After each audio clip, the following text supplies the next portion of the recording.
Okay, my name's Ken Gottry, and tonight I'm going to be talking about the incorporation of the village of Cambridge, which is celebrating its 150th anniversary. And as the title implies, nothing does come easy in Cambridge. I will point out that this and all of the material that I put together is on my website, and I have these cards available at all of my presentations with my email and my phone number. I love to hear from people. That's how I find out about things. So first I'm going to tell you that Cambridge started out not as one but as two villages, and actually it started out as 5. This is an 1859 map of Cambridge. And as you start from the school and go out Gilbert Street, what was called Bennett's Corner when I was growing up in the 60s was Doors Corners. As you go up Park Street to the traffic light, that was North White Creek. As you go up Union Street to the IGA and China King, that was Cambridge Corners. As you go up Academy Street, where Main Street makes a big turn, that was Wendell's Corner. And then, not to be outdone, Coila was originally called Stevenson's Corners. So as you look across Main Street, we were known as the Corners. And the thing that I'm going to point out is the Owl Kill comes through, and I list it as Cambridge Swamp. If we zoom in a bit, this is what I'm going to call the West End. There's village buildings, stores over there. Over at the traffic light is the East End. And you couldn't get from one side to the other whenever there was any sort of rain, certainly not in the springtime. So even though these communities were only maybe 3/4 of a mile apart, you can see that it was very difficult for them to get together physically. Just to show you that this wasn't always way back, this photo from the 1930s shows that Main Street flooded even then. You didn't have to walk to a pond to go ice skating. You just went down Main Street. So we had the East End and we had the West End, and eventually they became the village of Cambridge, but boy, it took a long time. Here's where they first started disagreeing. Right after the Revolutionary War, the United States wanted to move people westward, so all of our turnpikes started going out toward the west, the Cherry Turnpike, Route 20, and so on. There was one turnpike that went north from New York City to Canada. It was called the Great Northern Turnpike, and it came through Cambridge.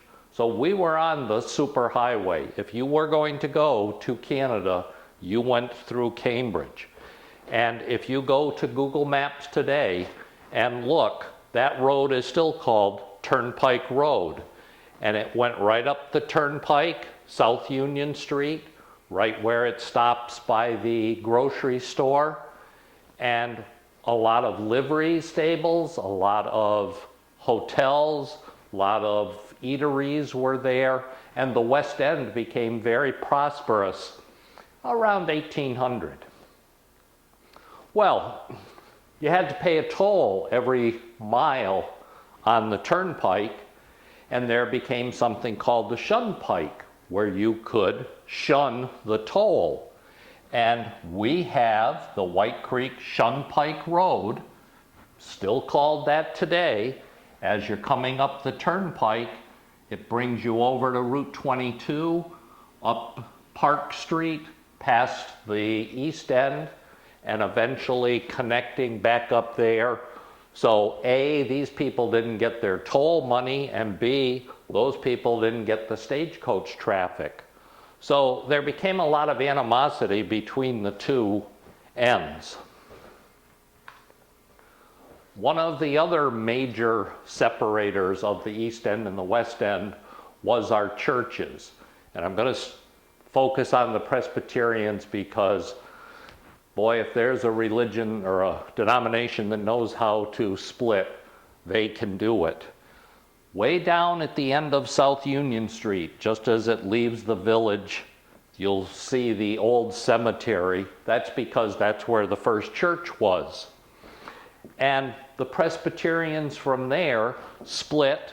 Some of them went out to Coila, but another group of them split and went over to the traffic light and built about where Rite Aid is today. And that's the second church they built there. And again, it's right about where Rite Aid is today. So, we've got the East End, we got the West End. They're making money, they're prospering. Why did they decide they needed to unite? And here's where Cambridge history comes into play. First of all, they decided we needed a fire department. We had large sections of the village that burned repeatedly. And once these old buildings started burning, you lost the whole block. We also needed law and order. Cambridge was a pretty wild town. If you had a horse or a cow or a sheep and it died, you just took it to Main Street and just dropped it there.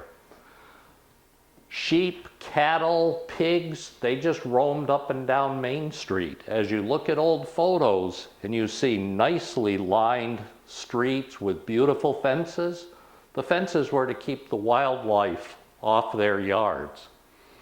We also needed a police department because people from the East End could go over to the West End and go to their saloons, get in fights. There were robberies. We even had a murder. And everybody said, we got to do something about it. And they thought the best way was to create a single entity, a village. This is the East End fire. It was in July of 1864. Here's the traffic light. Here's the Presbyterian Church and Cumberland Farms and Rite Aid.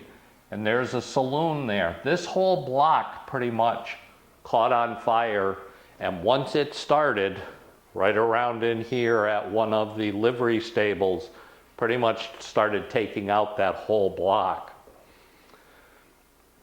Cambridge had bucket brigades, and if the fires happened to occur on a Monday when women were doing wash, the women did not want to stop doing their laundry and bring the buckets to fight the fire. Plus, the East End doesn't have a brook. The West End has two, so they can get water for their bucket brigades.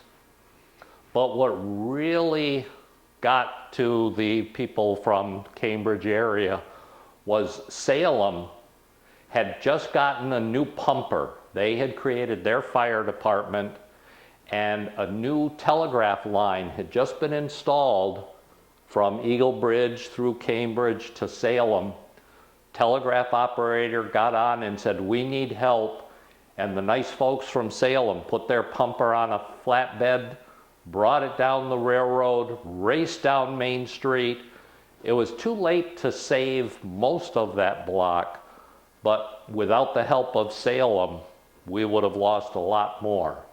So that didn't, it was nice to have neighbors, but gee, it would have been nicer if we could have done it ourselves.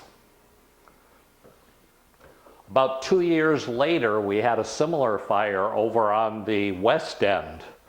So here's South Union Street. There's the grocery store. There's China King. There's Silvano's restaurant. And pretty much everything from the Brook to Union Street on both sides of the street burned. As you look at photos, when you see that there are brick buildings, that's a pretty good indication they were built after this fire. Unfortunately, we didn't do a great job rebuilding after this, and in 1884 we had another West End fire, and it was so large that the New York Times had it as one of their lead articles that day. So some of the lawlessness that caused people to say, gee, we really need a police department. We need something to keep people under control. This is the Agway building, the GLF building, right next to the railroad tracks, about across from Country Gals Cafe. And it was owned by John Hubbard, who was maybe a cousin of Martin Hubbard, who built Hubbard Hall. But he was Big John, and he was called Big John because he was big. And one of the laws in Cambridge said that you would not have any gambling. Well, right across the street in Railroad Park, we would have a circus. Circus people would come, they would set up their tents and everything. Well, there was Sam Stickney. He was a very popular clown all around this area. And the way he made money was he set up gambling tables at the tents while they were waiting for the circus. Well, Big John didn't like that. Big John walked across the street on his way to the central house, and he just walked into the tent and just dumped over all of the gambling tables. He then went down Broad Street to the corner of about First Street where Central House was. And he went into the bar and he had a drink, and all of a sudden Sam the Clown showed up, and all of Sam's circus buddies were staying there, and they cornered John in the bar. And everybody went out in the street and called, and all of the rough Cambridge people came in. They started having a fight. Local folklore says Big John was stabbed and bled out on the floor. But if you look at history, Big John still ran the store for another 20 years, but he was definitely trying to do his own about stopping gambling in the village. One of the other things that really had to be done in Cambridge was this place stunk. First of all, like I said before, you could just throw your dead cows out in the street and there they would sit and rot. But over on the West End in Coila, there were 2 tanneries. And as the White Cambridge Creek came through the West End, by West End Market, by O'Hearn's, in that area, they would have slaughterhouses. And the way you got rid of the carcasses, you just throw them in the creek. They would flow past Mequilnox. They would end up behind the old school, and Blakely had a dam there. And they would get caught up there, and it was a stinking mess. There was nothing anybody could do about it because who was going to do it? But one of the first things they did after they became a village is 2 guys went down with some dynamite and blew that dam just to get rid of it and let the dead animals flow. You can still see that if you go down South Union Street, maybe about a third of the way down on the left behind Dan Pollock's house. You can still see a lot of the remnants of that. So, 1865, they said it's time to create a village and let's start having a meeting. But we've got the East End and the West End, so where are we going to meet? Well, the first meeting was over on the West End. It was at a place called Woodworth's, Union House, today Silvano's area. One of our prominent citizens, B.F. McNitt, was in favor of the East and the West uniting. His brother-in-law, Harmon Sharp, was vehemently opposed to it. And J.J. Gray said, all we really need is a fire department. Forget this. Let's just vote on getting a fire department. They got together, they talked, they couldn't agree. So next week they had another meeting, and this one they held over here on the East End, and it was in Porter and Higgins Dry Goods Store, which is today Ace Hardware. When I was growing up, Frank Higgins ran it, and Mr. Porter is one of the people that owns this store now. So it's been stayed in their family. So the East End, most of the people showed up. Maybe it was raining and the West Enders couldn't get across the swamp. The first proposal for a village was, let's have the East End by the traffic light and Doors Corners up by 313, create a village and forget about the West End. We don't want them. Then someone said, well, let's include the West End, but let's leave out Coila. And then Isaac Brownell said, well, I live down on the Turnpike and I want to be part of the village and I don't really care where you draw the lines, but can you make it go around my house anyways? So they voted and they said, let's form a village that was going to be the East End and Doors Corners, and we formed a committee to go put together the corporation bylaws. The next week, they met again, this time at Finn's Saloon, still over here on the East End, and that's a little east of Rite Aid.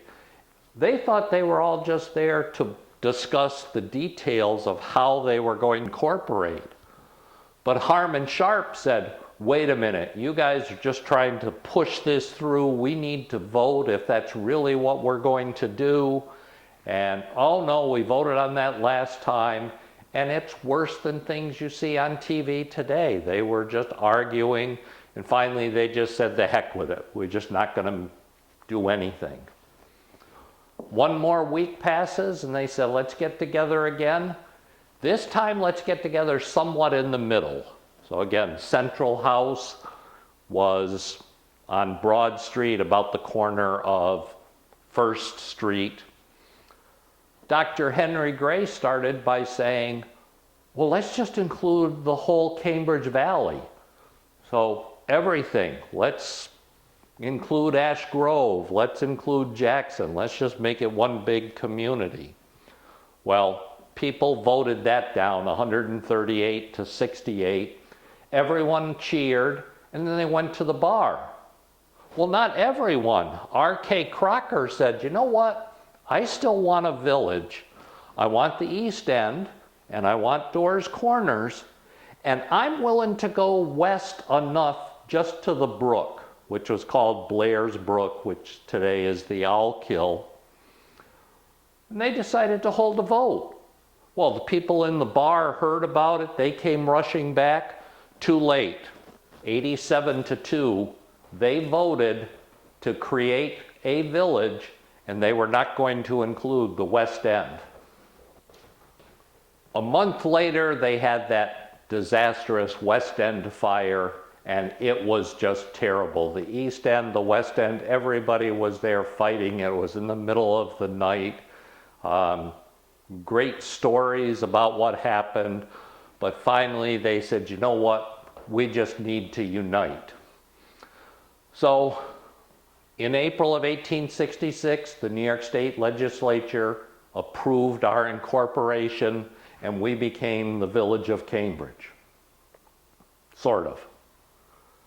The bylaws, our incorporation created a West District and an East District.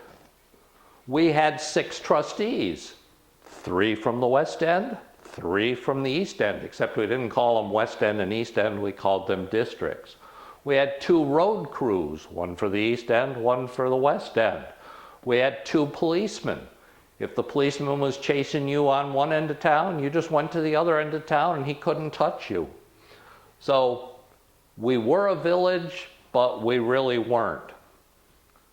When you look at any incorporation, you look at the bylaws to say, what was it that they cared most about?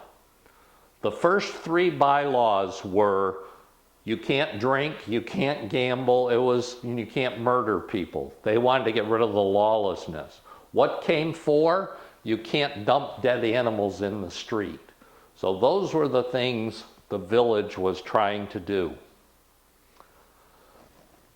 We were incorporated in 1866. In 1867, we went back down to New York, or to Albany, and we changed a little bit of our charter. 1867, 1868, we went down again. Wait, we went down a month later and changed it again. 6 times in the first 10 years trying to get it right. Finally, in 1924, we reincorporated. We did away with the West District and the East District. Cambridge. Great place for stories, great place for facts, and never the twain shall meet. I went to Albany, I looked up the incorporation papers, and the New York State Legislature voted on 16th of April. When we made the commemorative coins the Historical Society is selling, one side of the coin is the village seal. And Sarah Kelly followed it meticulously, and it says April 18th. So even the facts, the East End and the West End and the village just couldn't agree. So we wanted to get rid of lawlessness, we wanted to have a police department, we wanted to have all of these laws. We wanted a fire department. So the first thing we did is create 2 fire departments. That wasn't enough, so we created 2 more. We had 4, 2 on each end. Around 1925, they got together, and you can tell by the uniforms which ones are which. One of the groups left their name blank when they filled out their application to become an organization, and they were just known as the Hose Company Number 3. But many of their charter members were from the clergy, so they became the Hallelujah Hose. And one department, fire department, took care of the East End, one the West End, one the middle, and the guys with the hook and ladder went to all of them. So we've got our village, we've got our fire department, and we weren't done yet because we just couldn't agree on things. Like I said, nothing comes easy. In March of 1927, the Victory Theater, it was located on Main Street where A&M Printers is, across from the post office. It caught fire. Wooden houses on both sides of it. They were afraid the fire was going to spread all the way down to Grove Street. We only had 2 chemical trucks, and our village water supply never really had a great amount of pressure. So we were fighting it furiously. Salem, they had just gotten a new motor pumper. They drove it down here. They hooked it up to our fire hydrant on Washington Street, and they contained the fire. Finally, the next year, Cambridge went out and bought their first motor pumper, which sounds like a great solution, but as you may have heard me say before, we had 4 fire departments in 1 fire truck. Who owned it? When we had a parade, one would ride and the other 3 would walk along, then they'd get down, the other one would get on and they'd walk along. So we were a village, but we were split. So what happened after we became incorporated? Just a little bit of our 150-year history, and believe me, just a very, very little bit. We had the 2nd largest fair in New York State, second only to the New York State Fair in Syracuse.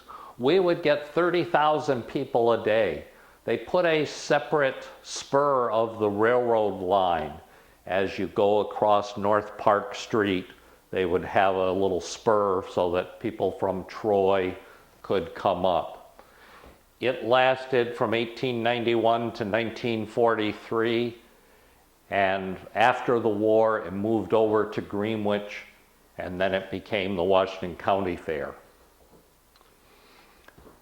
I'm still East End and West End, so I got to tell you about our school. We always had a school on the East End and the West End. Then we would vote to get together, they wouldn't agree, and we'd end up with yet another school on the East End and the West End. In 1873, New York State said, we will give you money. It was part of the Union School program right after the Civil War. We will give you money to help you build your school. The East End said yes, 34-7. The West End said, heck no, 98-8. But the West End wasn't done. That same night, they went over to the West End, to Ackley Hall, got 50 more people, voted, and said, we're going to build our own school. And they went over and turned the old Washington Academy into the Union School of the West District. 2 weeks later, the East Enders took the estate of J.P. Putnam and turned his place into Putnam Institute. Finally, in 1891, by the library, we built that school, got everybody together. In 1914, Mr. Hubbard, or actually his widow, put the Hubbard edition on. But even into the 1870s, we were having trouble agreeing. We were one village, but physically we were still separated. You could not get from one end of the town to the other. When we had parades, if it had been raining, the crowd would stand in the street and the parade people would march on the wooden sidewalks. So in 1913, we put yellow bricks and paved our Main Street. But that's not where it started. In 1901, we voted $10,000 to pave Main Street. For 7 years, nobody did a thing. They voted again. This time it was $20,000 and they voted it down. Well, that's okay. Nobody did anything for 3 more years. Now the price is up to $30,000 and now they voted yes. For that rest of that year, nobody did anything. The next year they said, well, now we think it's $36,000. They said, good gosh, go do it. So they started it on March 14th of 1913. We had a terrible time because the East End and the West End didn't trust each other. The equipment, the grading equipment, would go up to the East End. They would start pushing all of the dirt and grading and putting the curbing in. They'd go a block or so, and then they had to tear everything down and go over to the West End and do the same thing over there because nobody trusted each other. Finally, Christmas of that year, we finished it. Point out the size of our yellow bricks compared to a regular brick. A regular brick weighs about 1 pound. Ours weighs almost 10 pounds. They're huge. Whenever you see them doing road construction on Main Street, you look down under the macadam and there are the yellow bricks still in there. A friend of mine, Ben Duddy, just gave me a brick. They were doing some construction at the corner of Main and Division Street, and his job was to use the jackhammer. He got down through the macadam like that. Getting down through the brick, that took him a few more hours. Underneath the brick is a foot of concrete. They didn't just lay the bricks down on some pebbles or something. They put a lot underneath there. So finally, the East End and the West End could physically get back and forth. A few other things in our history. These things talk about, we had 4 fire departments. Well, we had 2 for a while, then we had 3, then they disbanded, and in 1881, we got rid of our volunteer fire department and we made a paid fire department out of it. Here's a picture in front of today's firehouse.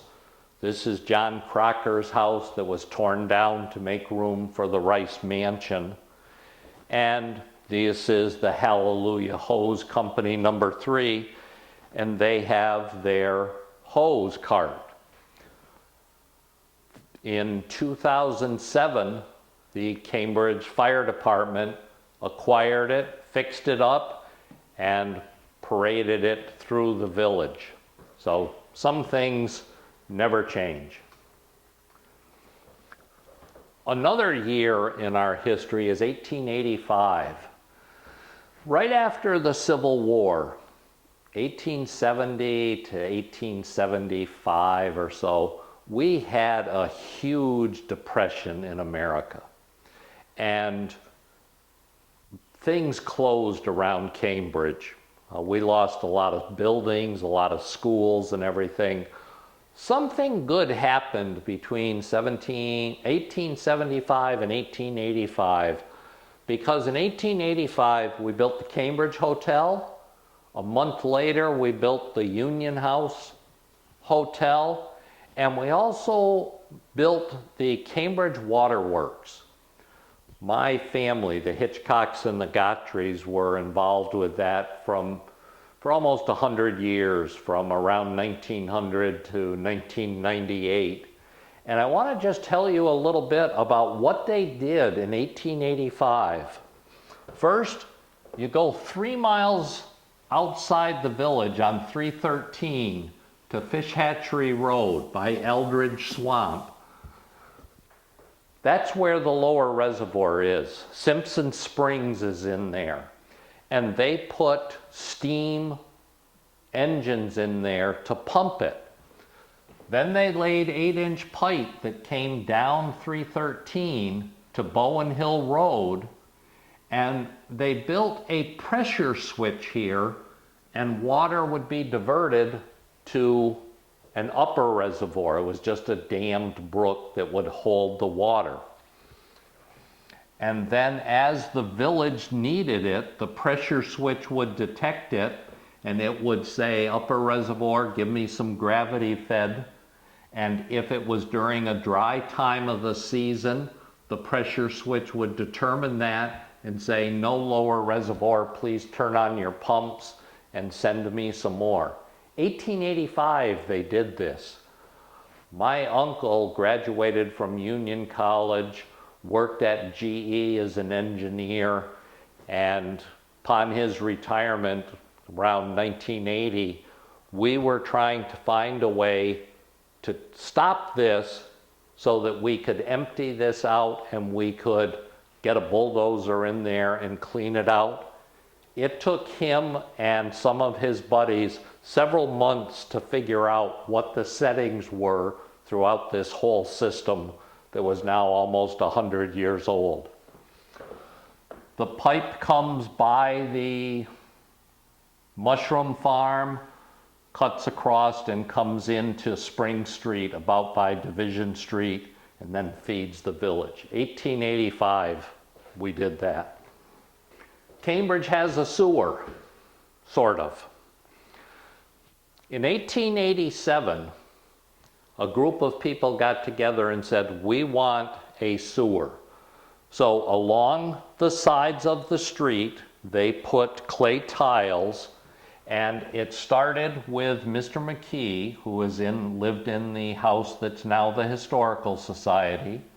It came toward the hotel, which is down here, came to First Street, cut across, and right here it picked up Mr. Hawley's house, went over to Pearl Street, which today is St. Luke's Street. So St. Luke's Church is down there. Came over, came to the corner. A.B. McNish owned the house here. Over on this corner is the Rice Mansion, but he wasn't there at the time. McNish was there and Blair was there. And then what do you do with all of this sewer? You dump it right into Blair Brook, which is now the Owl Kill. 1887, we put in our first sewer. By 1894, we ran it all the way down East Main Street by my house, by the Methodist Church, past Washington Street. When they paved over the yellow bricks in 1964, part of what they paved over were those sewer tiles along the sides of what we called the gutters of Main Street. So East End versus West End, and people couldn't get along, and gee, Ken, that's great, but that's back in the 1860s. Nope, 1954, I can show you what happened. In 1921, we went around and we numbered houses for the first time. By 1954, people had built so many different houses and apartments and everything, they said it's time to renumber things. A lot of you may remember Orville Burton being our town clerk. He put, or maybe village clerk, he published something in the Washington County Post. Here's a one-page thing that says, here's everybody who lives in the village, and here's the street they're on, and here is their new house number. So, here is the railroad tracks.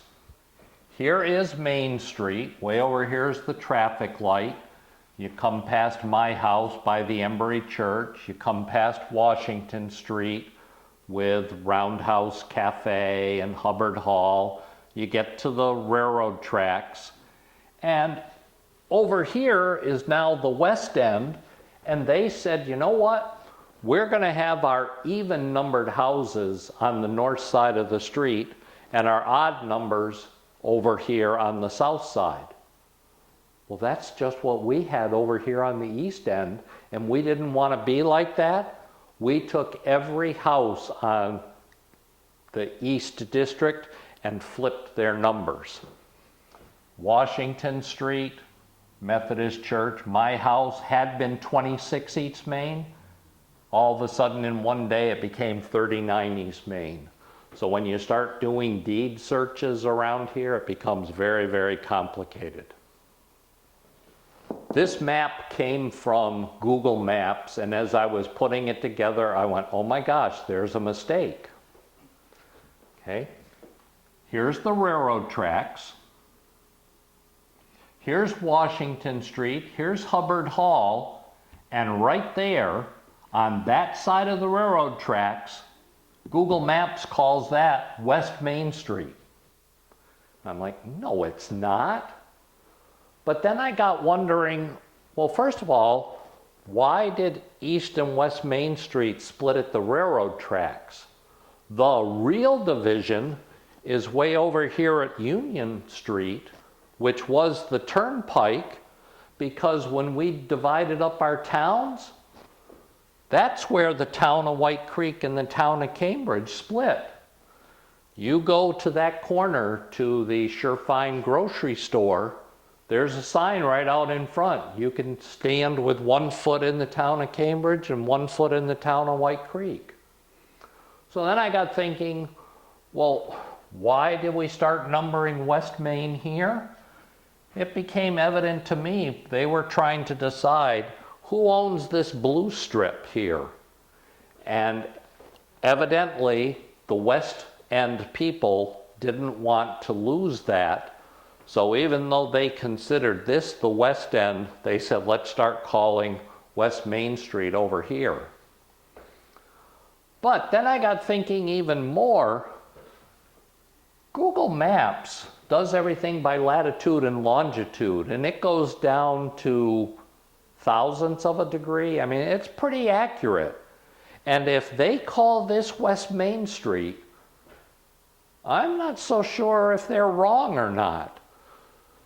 Someday, I have it. I have the 1866 incorporation that says this is what the East District is and this is what the West District is. I'm going to sit down with Peter Bell and see if we can figure out where that line really is.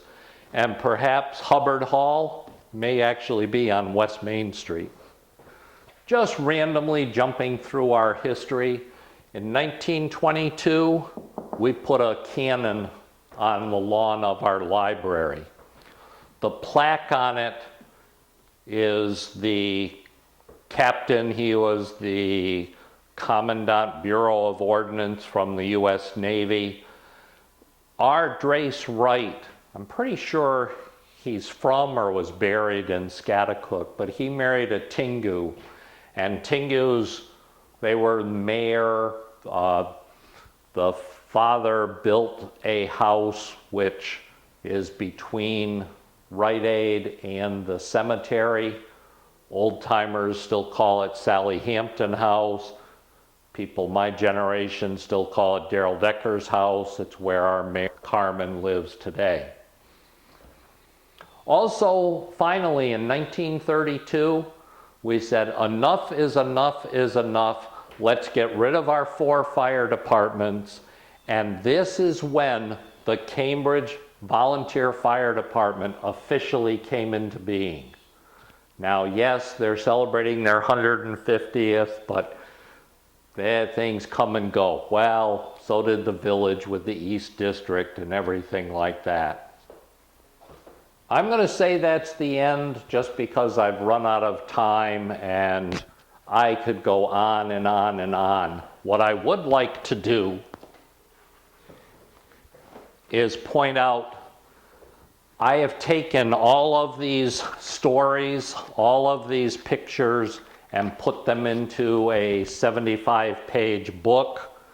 This book is being sold around the village. All of the proceeds go to local organizations. This will be available at the Historical Society. It's at the library. Some of the money is going to go to the fire department, so they have some sales. It'll be for sale at Bat and Kill Books and so on. And with that, I'm going to end this, and I do have one little video to move on to.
you.